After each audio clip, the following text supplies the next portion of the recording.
Bonjour à tous.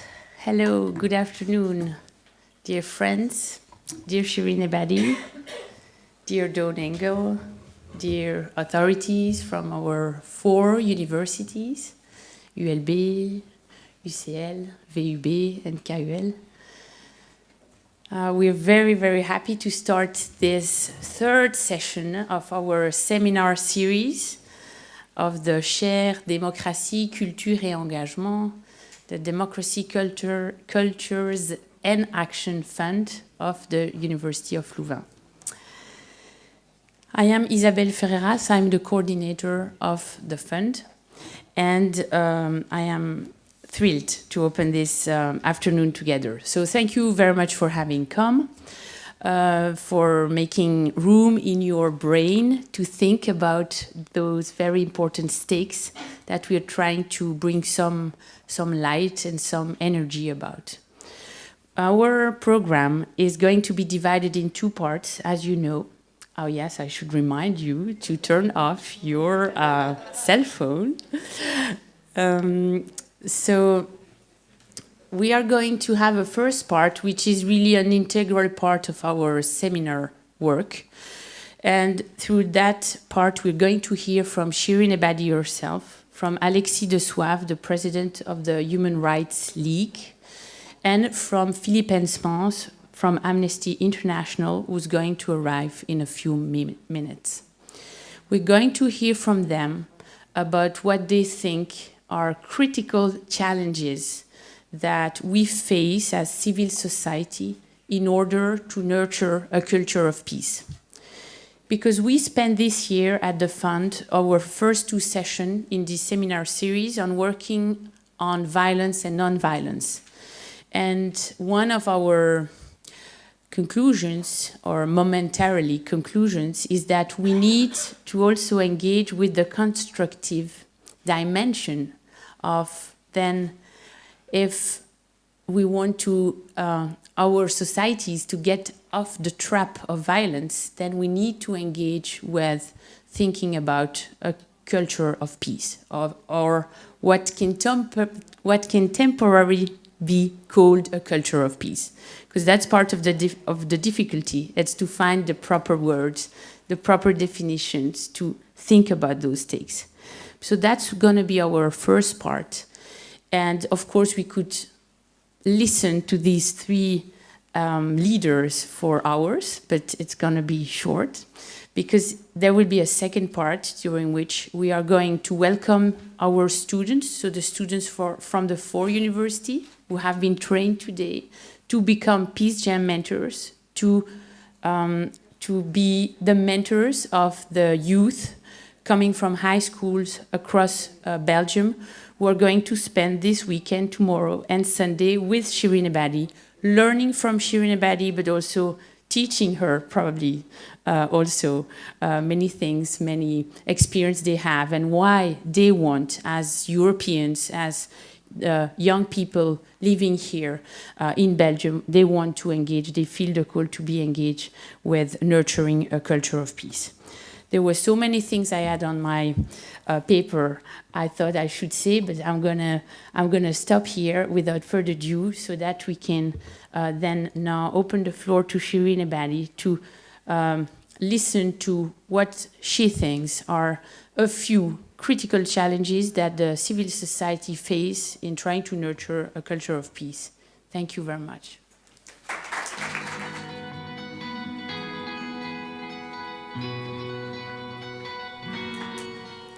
عصر بخیر میگم به حضار گرامی.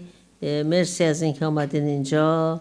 من به زبان ملی خودم فارسی صحبت میکنم و دوستم این رو برای شما ترجمه خواهد کرد. Good evening to everyone present here. Thank you for coming here to listen to me. I will be speaking to you in my mother tongue, which is Persian, and my friend here will interpret it for you. برای به عنوان مقدمه باید بگم که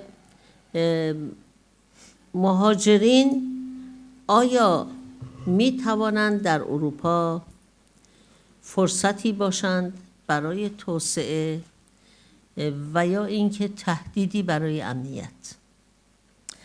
First of all, I want to start by saying migrants and refugees, could they be opportunities for growth or could they be threats to security?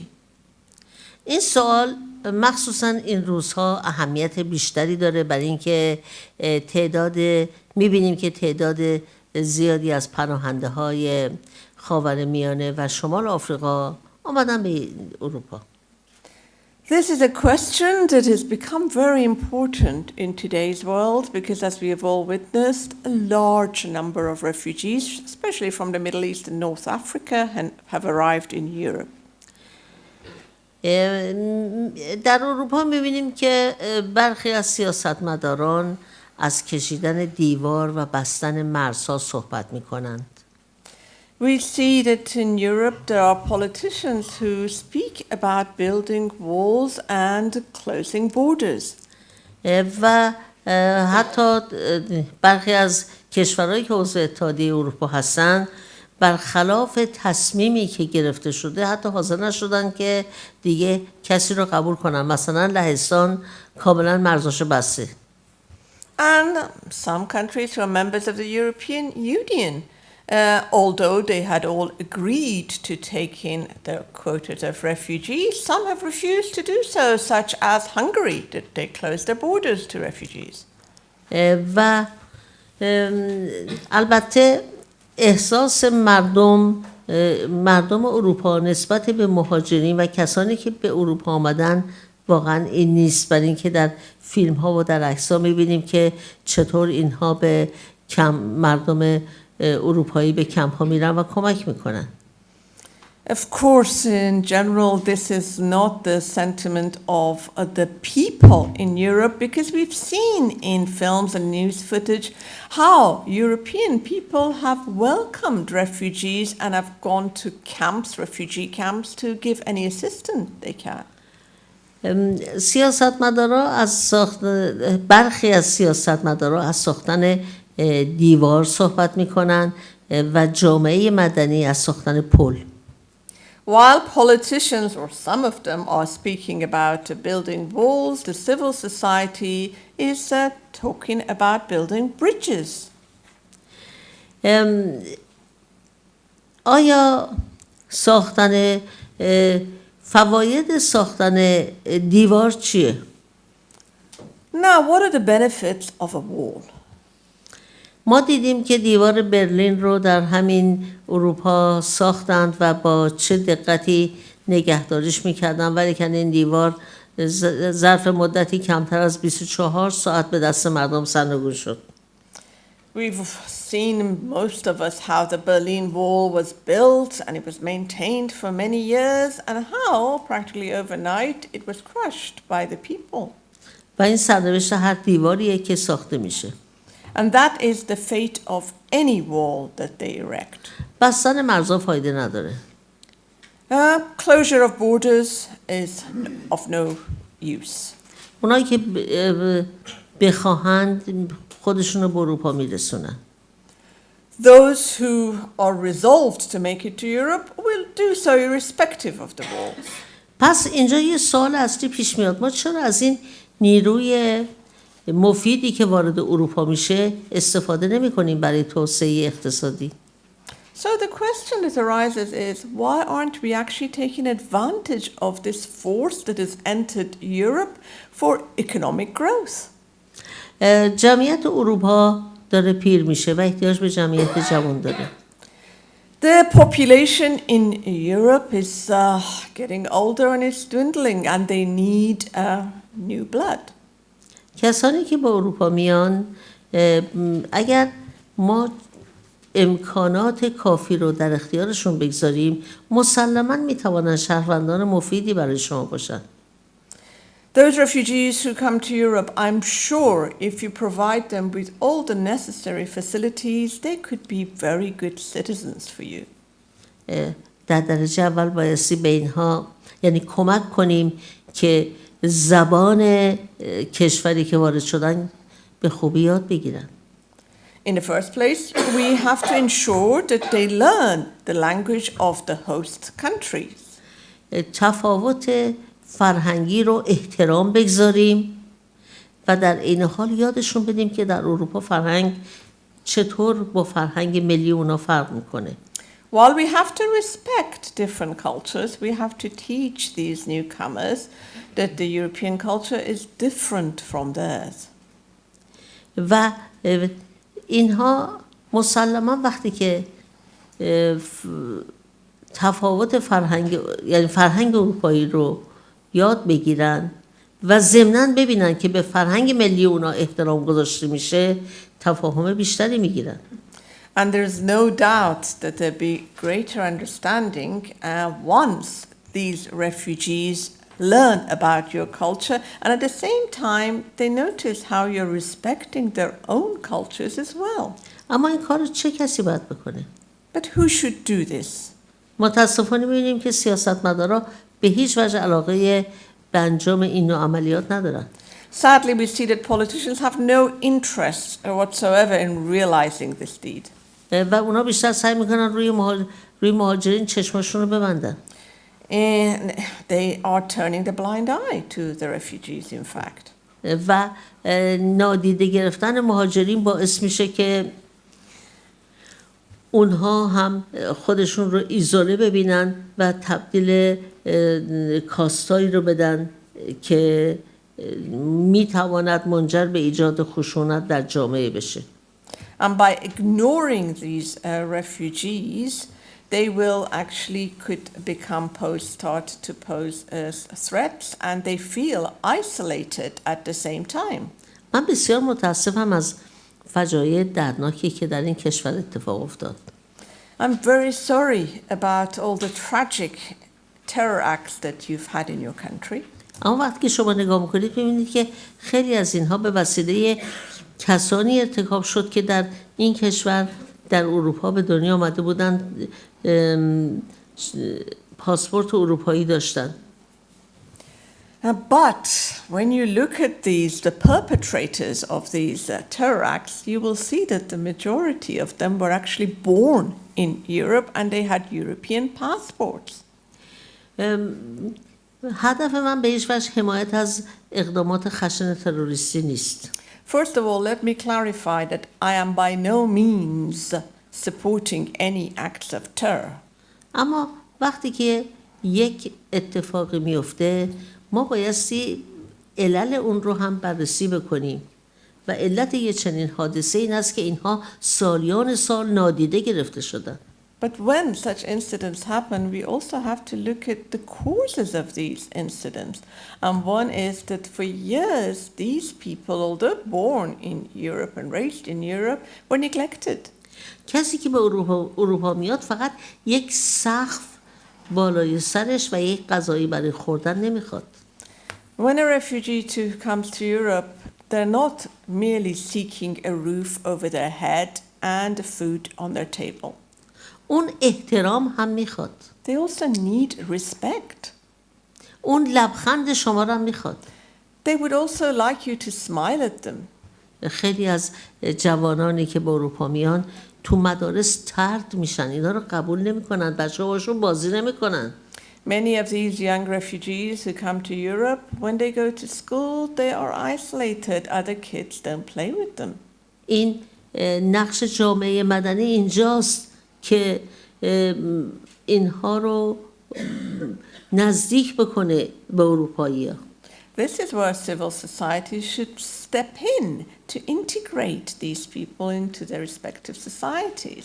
و البته این چنین نزدیکی بدون آموزش امکان نداره. And of course, you cannot achieve such assimilation without education. ما بایستی یاد بدیم احترام به تنوع فرهنگی رو. We have to teach them about respect for cultural diversity. و این رو بایستی از سالهای کودکی و نوجوانی شروع کرد. And we have to teach them while they're still children or in their formative years. به همین دلیله که من احترام میگذارم به برنامه‌هایی مثل پیسجم که این کار رو شروع کرده برای نوجوانان. which is why I have so much respect and I'm in such awe of organizations such as Peacejam and the work they're doing for the youth. مسلم بدانید اگر امروز این پل رو ما نسازیم فردا فاصله هولناکی ایجاد میشه که به نفع هیچ کس نیست. Be sure that if we do not build these bridges today, it might be too late tomorrow because the gap will be far too big and it's not going to benefit anyone. من فرصت زیادی برای ادامه صحبت ندارم، بنابراین حرفم را کوتاه میکنم که اگر در انتها سوالی داشته باشید در پاسخگویی هستم. Since I have no more time, I'm going to finish my remarks, and if you have any questions at the end, I'll be at your disposal.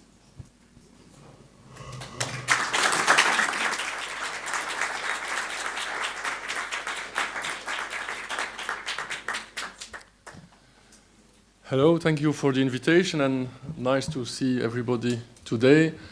First, I apologize for my English. It's not my mother tongue, and I more often do conferences in French or Dutch or Flemish or even in West Vlaams dialect, but I will try in English today.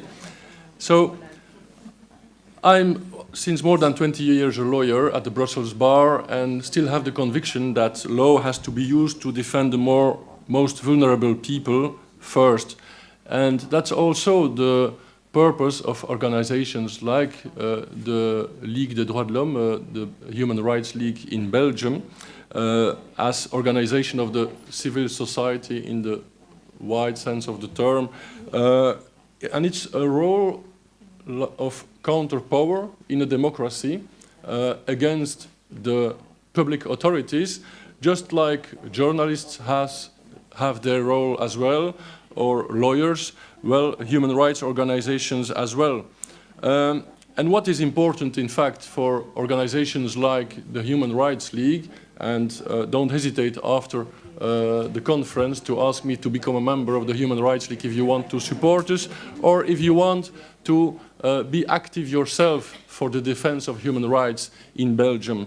Because I insist very often on this topic is that the human rights and the defense of the human rights, it's not just a problem on the other side of the world in countries where, of course, the problems are of an other nature and very high, but also here in Belgium, in Brussels, the capital of Europe, every day there are human rights violations, and we have less excuses than other countries, and we should be an example in defending human rights and respecting human rights in our country.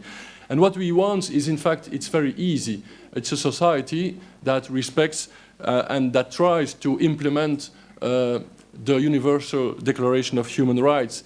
It's not so complicated. It's only 30 articles. And we should think all the legislation, all the political action, having in mind this declaration and to see if it's not contrary to the Universal Declaration of Human Rights. And that's what I very often say, it's let's go back to basics. It's not so difficult. We are fighting injustice. We are ensuring rights and liberties of the persons who can sometimes not defend themselves, their rights and liberties. And like I say, a country like ours should be an example, and it's not an example. I will not be too long, because I know only 7 minutes, they told me. So, but prisons, overcrowded prisons in Belgium, with prisons that are still from the 19th and 20th century. Closed centers who are prisons for foreign people who has not the good stamp on the good paper. Poverty, and especially child poverty in Belgium. Lack of solutions for disabled, heavily disabled persons. Discrimination on the work market. We can continue. And so, our society, and it's already 6 years that as volunteer I'm president of the Human Rights League, and a bit naive, I thought by myself that during these coming years in 2011 when I took charge, it could only become better, and what we see, it's become worse. And it's surprising, or maybe I'm very naive, but we see today, since, let's say, since 2 years, with the attacks, the terror attacks, the economical problems, the migration problems, those are the three questions that our society has to solve. Which answer will we give to all the questions linked to migration, knowing that the West has his part of responsibility in the fact that migration exists in the world? How will we answer the terror attacks? Shall we diminish all our rights and liberties that we fight for during decades to obtain rights and liberties, human rights and fundamental liberties, and in some months we are ready to abandon that just for an illusion of security? Is it that really what we want? And then the economic and social rights. Europe has an economical crisis. Poverty is progressing, especially child poverty. What are the answers we will give to these three main topics? And what we see is that the citizens, the people, they are afraid about these three questions. And we see that the political answer is not... we very often criticize the populist at the other side of the Atlantic, Donald Trump, but in fact we have a lot of mini-Trumps in our government as well that give to these difficult questions very easy answers. But no, these are difficult questions, complex, and we have to give answers that are not easy to understand, that need some explanations. And what we see is that we have people that they are not answering or trying to the fears of the people. No, they are just making these fears even more important, more bigger. And that is not a good manner to make politics and to answer to these three problems. We have nationalists in the government, national party, who are dividing the society, which stigmatize communities, and they are not working on global solutions in the interest of the society. And that's the role then of the civil society. It's try to explain, to make recommendations, organize mobilization to say, that's not what we want, not in my name. There is an alternative, because we know that what they say is Tina, there is no alternative. No, we have to come with answers to explain that there is an alternative. Of course, it's not easy. We receive a lot of critics. It's against the mainstream. And what we see is that we have to face a kind of criminalization of the social movements and of the social contest. I will give some examples. A law of some years ago, administrative sanctions that are distributed, it's the word, during demonstrations in Brussels, €350 you have to pay because the demonstration was not authorized. Next time you will hesitate before going to a demonstration if you're not sure that it's authorized.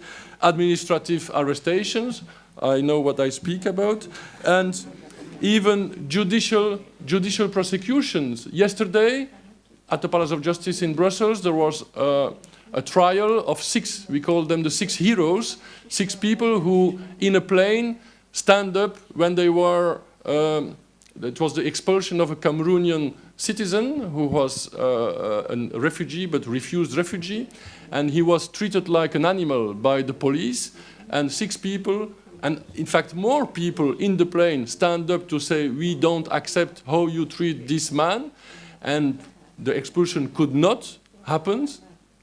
They took him off the plane, but the police came back and chose 6 persons that they thought they were the most active, and they have been put in jail 24 hours, and they had to face prosecutions. Why? Because the Minister of Migration and Asylum asked the public prosecutor to prosecute everybody who tried to impeach expulsions.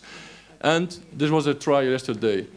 We were very happy, but because even the public prosecutor in court says that he thinks that they should not be prosecuted. So it's a nice example. We wait on the judgment of the independence of justice, but also the work of the lawyers and the human rights organization to help these people, to support these people, because I'm not sure that I would have the courage in the plane to oppose myself to this expulsion. So that's why we call them the six heroes.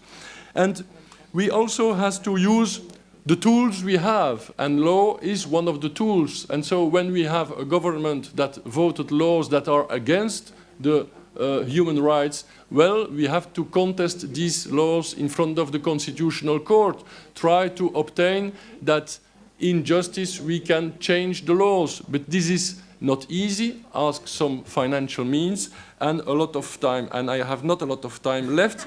And I want to finish then with a positive conclusion, is that the civil society is not alone and does not exist without the citizens. And in Belgium we have a very nice example of mobilization of the citizens against the injustice of the government, or where the citizens take over the charge or the obligations of the government, and it's the Parc Maximilien. It's a park in Brussels in front of Home Office, Office des étrangers, foreigners' office, where the refugees has to register and where they refuse sometimes access. And when the government does not organize l'accueil of these persons, well, we see the people in the park increasing. And 2 years ago there were 500 migrants sleeping in a park in the capital of Europe. Here in August it started over again. People started sleeping in the park. Citizens came to bring some food, and then the police came to arrest them, to say we don't want a new Calais in Brussels. And here what we see is that citizens came at night, in the evening, to take the people and to invite them to sleep at their home place, so the police cannot arrest them. And so it's a very nice example of solidarity of citizens, of mobilization. It's a good example to show that the public authorities are not doing their part of the job, and that solutions exist and that alternatives can exist for example, in this case, a more human migration policy. Thank you.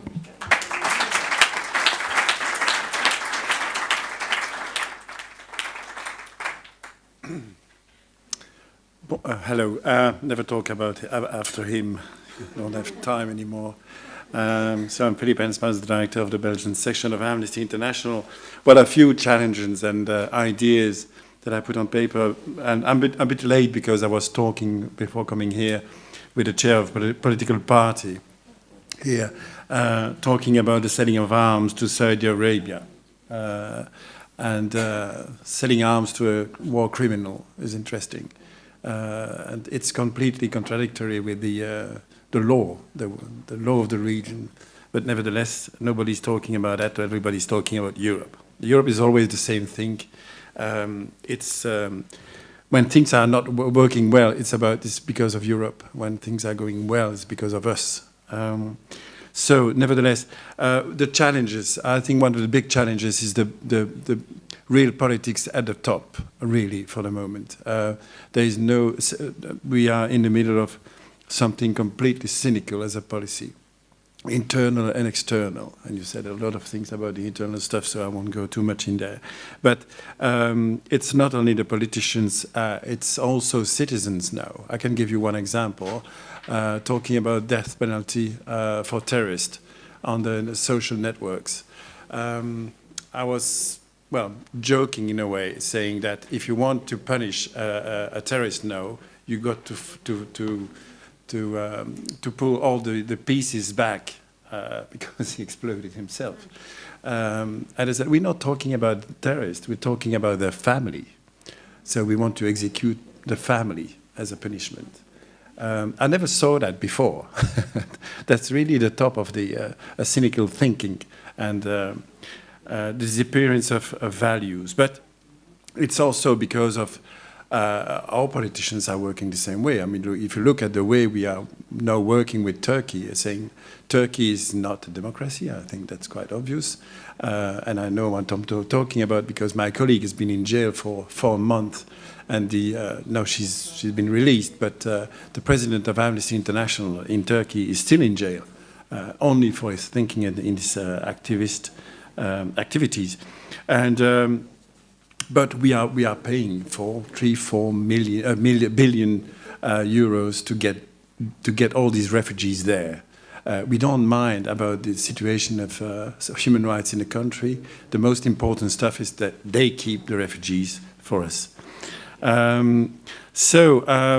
I think that's also one of the biggest challenges. It's quite different. It's because if we want to put the values back in the heart of the discussions, in the heart of education, for example, we can't simply say, let's go back to the Universal Declaration of Human Rights. Of course, we have got to do that, and the 70th anniversary next year is an extremely important date. Nevertheless, when you're talking about what happened during the Second World War, it has no meaning for most of the young people today. So how can we reinvent a narrative, a new narrative about the sources of human rights? And I think that's really a big challenge for us. Education, of course, is crucial. That's for sure, but it's not enough. As you mentioned, citizenship, a new citizenship is also important, or a reinvented citizenship is important. I think we can be happy. Resistance is there. I mean, 30% of the population is more or less agreeing with us that there aren't too many refugees in Belgium. And these people are more or less open to these values of human rights. But we have to maintain this to be sure that they're not infected by this political thinking is a hard word to say for this populism, but they're not infected by that. But I think we can be. I think we are in a good situation. I mean, we can be happy because the world is getting slightly better. When you see, I was talking with a former minister of the current government. So he was a minister until recently. Is now a governor of a province. Is in fact hosting people from the Maximilian Park. And he told me, well, it wasn't easy to be part of this government, but that means that resistance is coming in places or in the heart of people we wouldn't have expect to do that. Two last things. The first one we are talking about, I think that this citizenship has to be really involved in a way about the question of refugees, of course. We are in a situation where our government are paying war criminals to keep, like the Sudanese president, to keep refugees home, or Eritrean in Sudan. We need to find a way to arrest these kind of people in the close future. And also we need new ideas about the way we can work on the field. What I'm talking about is a simple, well, not a simple stuff, but really important stuff. Talking about child soldiers in Congo, for example. There are thousands of child soldiers in Congo. All of them, mostly all of them, made really huge human rights violations, rape and these kind of things. But at no stage when where they were disarmed, at no stage they had to say, yes, what I did was a horrible stuff. And we have to find a way of a transitional justice for all these people. We're not doing that. We're happy when there's peace, but we're not thinking about the future of the country. And today, rape is one of the most common stuff in Congo, even if it wasn't in the past. So that's extremely important to think about new ways of really doing the same thing that happened with apartheid in South Africa, doing the same stuff. Maybe, I don't know, but maybe that's an idea in the future, with all these people who are back to the communities and thinking that it's normal to rape a woman when you are at home. So these are some ideas, and I hope I wasn't too long. Thank you very much.